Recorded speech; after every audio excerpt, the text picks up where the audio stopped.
एक समय की बात है। एक व्यक्ति बहुत बूढ़ा होने की वजह से कोई काम नहीं कर पाता था कि जीविका कमा पाए।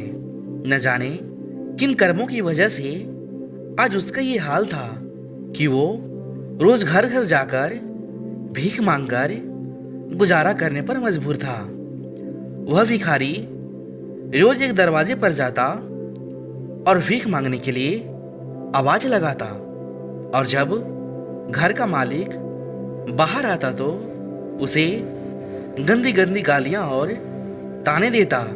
वह बोलता, मर जाओ, काम क्यों नहीं करते, जीवन भर भीख मांगते रहोगे। हमने क्या यह पैसों का पेड़ लगा रखा है या खैरत बांट रही है जो रोज मुंह उठाए चले आते हो।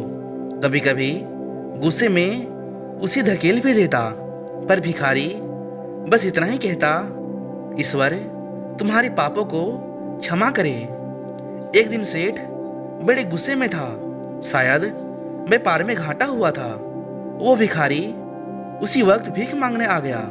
सेठ ने आओ देखा ना ताओ सीधा उसे पत्थर दे मारा। भिखारी के सर से खून बहने लगा। फिर भी उसने सेठ से कहा, ईश्वर तुम्हारे पापों को क्षमा करे, और वहां से जाने लगा। सेठ का थोड़ा गुस्सा कम हुआ। वह तो सोचने लगा, मैंने उसे पत्थर से भी मारा पर उसने बस दुआ दी। इसके पीछे का रहस्य क्या है? जरूर इसकी लाइफ में कुछ तो घटना हुई है, जानना पड़ेगा। इतना सोच सेठ भिखारी के पीछे चलने लगा। भिखारी जहां भी जाता सेठ उसके पीछे जाता। कहीं कोई उस भिखारी को भीख दे देता तो कहीं उसे मारता, जलील करता, गालियां देता। पर भिखारी इतना ही कहता, ईश्वर तुम्हारे पापों को क्षमा करे। अब अंधेरा चला था। भिखारी अपने घर लौट रहा था। सेठ भी उसके पीछे था। भिखारी जैसे ही अपने घर लौटा, एक टूटी फूटी खाट पे एक बुढ़िया सोई थी जो भिखारी की पत्नी थी। जैसे ही उसने अपने पति को देखा, उठ खड़ी हुई और भीख का कटोरा देखने लगी। उस भीख के कटोरे में मात्र एक आधी बासी रोटी थी। उसे देखते ही बुढ़िया बोली, बस इतना ही और कुछ नहीं, और ये आपका सर कहाँ फूट गया? भिखारी बोला, हाँ बस इतना ही, किसी ने कुछ नहीं दिया, सबने गालियां दी, पत्थर मारे, इसलिए ये सर फूट गया। भिखारी ने फिर कहा, सब अपने ही पापों का परिणाम है। याद है ना तुम्हें, कुछ वर्षों पहले हम कितने रईस हुआ करते थे, क्या नहीं था हमारे पास, पर हमने कभी दान नहीं किया। याद है तुम्हें? वो अंधा भिखारी, बुढ़िया की आंखों में आंसू आ गए और उसने कहा, हाँ, कैसे हम उस अंधे भिखारी का मजाक उड़ाते थे, कैसे उसे रोटियों की जगह खाली कागज रख देते थे, कैसे हम उसे जलील करते थे, कैसे हम उसे कभी कभी मार और धकेल देते थे। अब बुढ़िया ने कहा, हाँ सब याद है मुझे, कैसे मैंने भी उसे राह नहीं दिखाई और घर के बने नाले में गिरा दिया था। जब भी वहाँ रोटियां मांगता मैंने बस उसे गालियां दी, एक बार तो उसका कटोरा तक फेंक दिया। और वो अंधा भिखारी हमेशा कहता था, तुम्हारे पापों का हिसाब ईश्वर करेंगे, मैं नहीं। आज उस भिखारी की बद्दुआ और हाय हमें ले डूबी।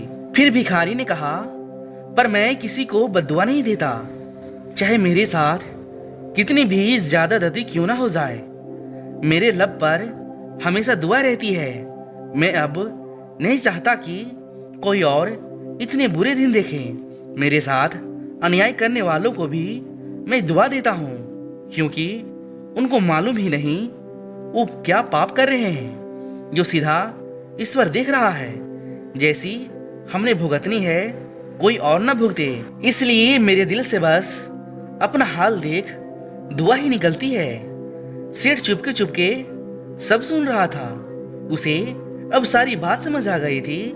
बूढ़े बुढ़िया ने आधी रोटी को दोनों मिलकर खाया और प्रभु की महिमा है बोलकर सो गए।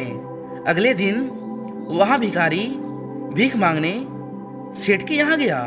सेठ ने पहले से ही रोटी निकाल रखी थी उसने भिखारी को दे दी और हल्की से मुस्कान भरे स्वर में कहा, माफ़ करना बाबा, गलती हो गई। भिखारी ने कहा, ईश्वर तुम्हारा भला करे, और वो वहाँ से चला गया। सेठ को एक बात समझ में आ गई थी, इंसान तो बस दुआ बदुआ देता है, पर पूरी तो वो ईश्वर ही करता है, वो भी कर्मों के हिसाब से। दोस्तों, इस कहानी से हमें यह सीख मिलती है कि कैसे हमारे कर्म हमें किस तरह की जिंदगी जीने पर मजबूर कर देते हैं। इसलिए जीवन में हमेशा अच्छे कर्म करो, कभी किसी का बुरा मत करो। ईश्वर आपकी खुशियों को बनाए रखेगा। बड़े बड़े दुख मुसीबतें आपके जीवन से टल जाएंगे।